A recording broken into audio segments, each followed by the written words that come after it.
All that we are is the result of what we have thought. We do not attract into our lives what we want. We attract what we are. And who we are is really nothing more than, when you trust in yourself, you're trusting in the very wisdom that created you. And inspiration is about having that. I've said it many times, when you change the way you look at things, the things you look at change. There is something that is calling you.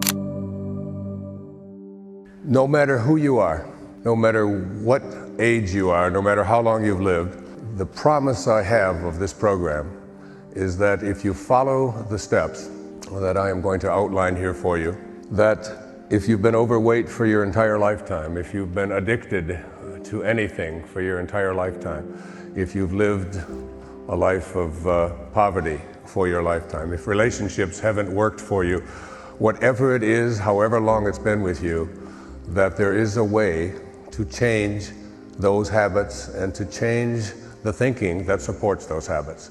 You can indeed change anything about yourself. Don't underestimate your own personal ability to make just that happen.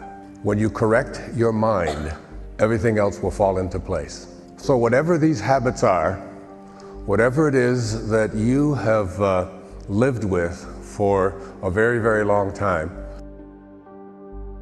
it's about, don't underestimate your own ability to change it. And if you work at correcting your mind in a very short amount of time, you can go from someone who had these habits to someone who's living at a very different level. So many of us believe that you have to always strive, that you have to work hard, that the harder that you work and the more you set goals and the tougher that you are, the more you get done. In Change Your Thoughts, Change Your Life, I learned to think flexible, to think soft, to become humble, to be non-interfering, to remember that a journey of 1,000 miles begins with a single step. Take that step, live in the present moment. Habit is habit, and not to be flung out the window by any man, but coaxed down the stairs one step at a time. You can almost think of yourself as at the top of this staircase. And each one of these steps on this staircase represents a way that we have of thinking that in the end keeps us either stuck in that habitual way of thinking or changing those thoughts and no longer identifying yourself as someone who is stuck, who's had a destiny imposed upon them. Basically, there are two very large excuses that we carry with us. If you're committed to that change and believe in it and follow the steps, one step at a time. So, the two big excuses, one of them, you're absolutely wrong. You have within you, this might be shocking to you, but you have within you the power, the capacity, the ability, and it doesn't take that much work to literally change around the DNA that is the basic genetic makeup of your life. By changing around the way you perceive something, I've said it many times, when you change the way you look at things, the things you look at change. And that goes not just for things outside of you, but it goes for things inside of you as well. There is a lot of evidence now that supports the idea that we have within our brains the capacity to change the way we look at anything about ourselves and have a whole new way of experiencing what takes place in our own bodies. How we perceive something within ourselves, in the environment within us, how we perceive it can literally take the things that are going on inside of us and alter them and change them. Can you imagine that? So it's like a whole new way of thinking. One of the very fascinating studies that is in the biology of belief it's the placebo effect. You all know what a placebo is. I mean, someone tells you that you've got arthritis and they say, here's an arthritis pill. If you take this pill for the arthritis that you have, it's going to make your arthritis go away. and your mind begins to process that information, and before you know it, large numbers of people who take a little sugar pill, but because they believe in their hearts, they believe that this is going to do it, that arthritis begins to diminish in the body. And he did a fascinating study about people who were having things like knee surgery. And he had the various control groups, and one of the groups in there was going in for knee surgery, but they didn't do any surgery. In fact, they didn't do anything. They just opened it up, they put little holes in the knee, they went in there and they looked around, they didn't even scrape, they did nothing. Another group, they did the traditional way of treating the knee. Another way, they did another more experimental group. And then they found out when they looked at the three groups that the people who were told that they had knee surgery improved just as significantly as the people who would have the actual treatment for it. That the belief system, and one of the guys after 2 years was running around and doing high jumping, and he didn't find out for 2 years later. Just keep in mind that this idea that when you think your heredity or your DNA strands, whatever it is, are the things that you can't do anything about, and they're the great big excuse category that we have. I can't help it, it's just in my DNA, is something that we're now beginning to realize you do have much more control over it. We do not attract into our lives what we want. We attract what we are.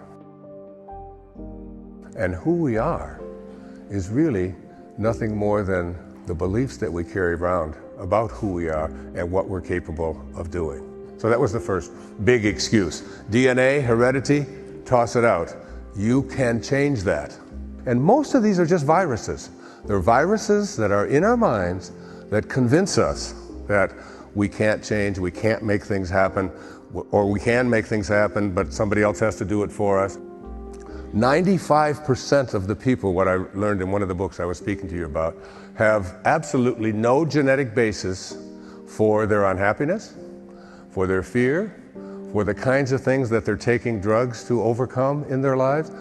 95% no genetic basis, and yet we still carry around these ideas. I can't help it, I've always been this way, I'm depressed, I'm unhappy, I'm miserable, I'm full of stress. Stress is one of my favorite memes. It's a meme. There's no stress in the world.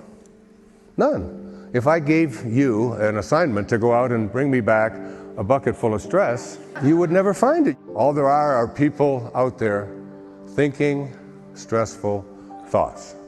And virtually all of these stressful thoughts, you have to be under stress when you move from one city to another, when you go through a divorce, when you have a fire, when there's an illness, when there's an accident, when somebody disappoints you. That's a stressful thing.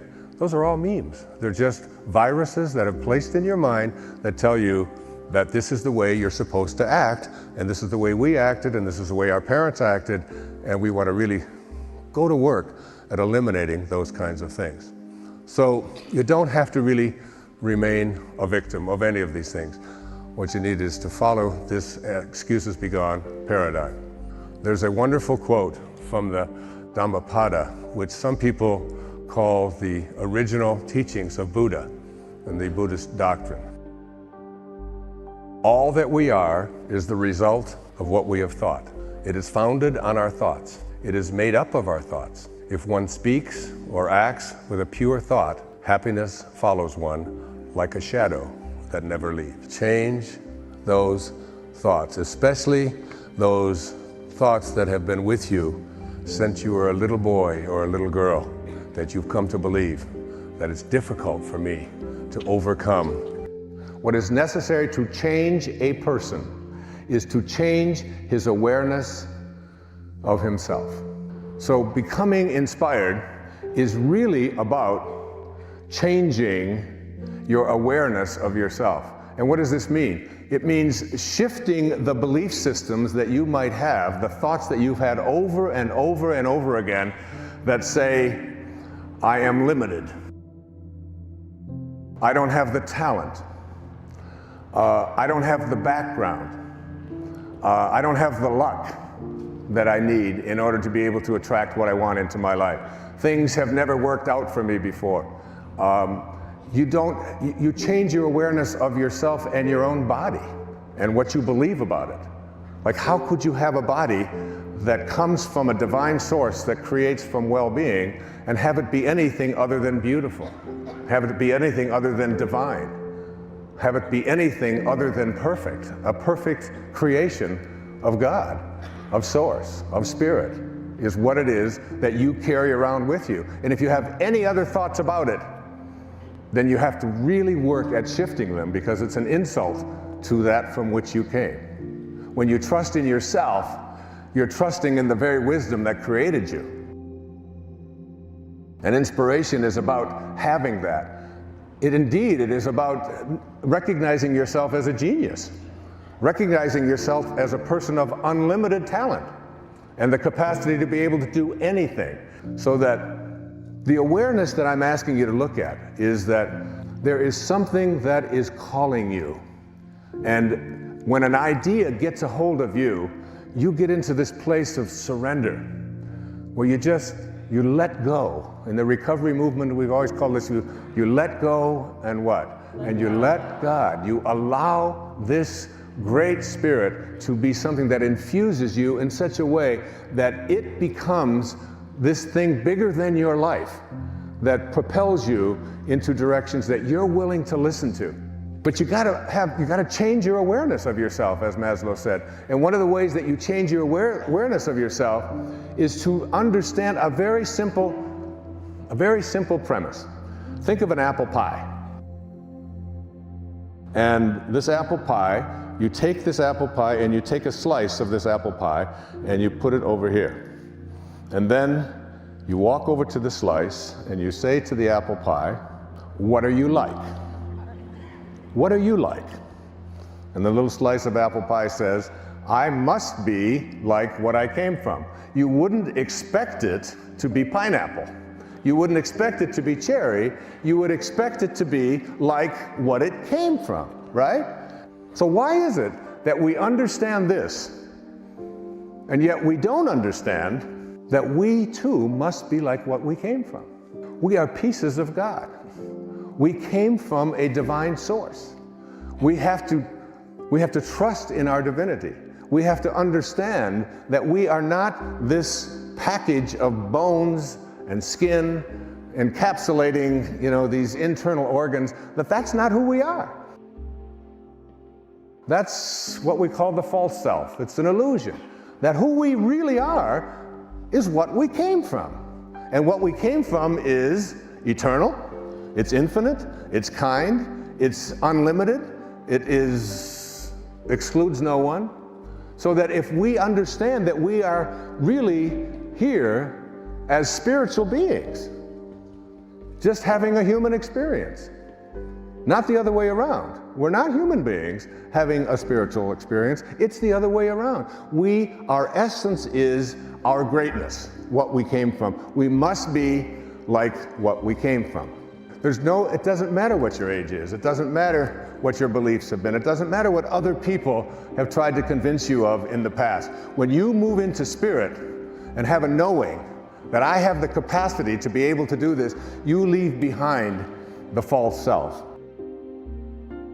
And the false self is really nothing more than this ego. Look, you came from a divine place that is unlimited, that says you can be anything you put your attention on. And then you bought into a whole series of beliefs that were handed to you by very well-meaning people attempting to convince you that you had limitations, that you couldn't do this, that this wasn't possible. And I'd like to suggest to you that you took on something called an ego. E-G-O, an ego. You came in from divinity, you came in from a place of unlimited, you show up and you edged God out. E-G-O. And when you edge God out, it doesn't mean that you're sacrilegious. It doesn't mean that you're not a moral person. It means that you take on a belief system that says, who I am is no longer this infinite divine being who can step outside and observe this body and believe that he can make it do whatever I put my attention on and use it to have the same powers that is spoken about in the New Testament. Even the least among you can do all that I have done, and even greater things. It's within each and every one of us, except that we bought into an idea that who we are is what we have, Who we are is what we do. Who we are is what other people think I am. Who I am is separate from everybody else. Who I am is separate from what I would like to attract into my life. And who I am is separate from my source. And we believe in this separation, and we believe in this identity that who I am is what I have. So we start accumulating. We accumulate and accumulate and accumulate. The problem is that when you stop accumulating, and if who you are is what you accumulate, then you have no value as soon as your things start to disappear, as soon as they wear out, as soon as somebody else takes them, as soon as the government taxes them, as soon as any number of things. Who I am is what I do. If you no longer can do, then you aren't. You no longer exist. Who I am is my reputation, and we raise our children often to believe that what's most important is what other people think of you. Fit in. Do what you've been told to do. Do what the crowd does. Follow the herd. And you know what happens, what you step in when you follow the herd. So we take on all of these sort of false ideas, and we have a tendency to believe them. And inspiration is moving back into spirit, and it's moving back into spirit in such a way that you no longer accept yourself as anything other than divine.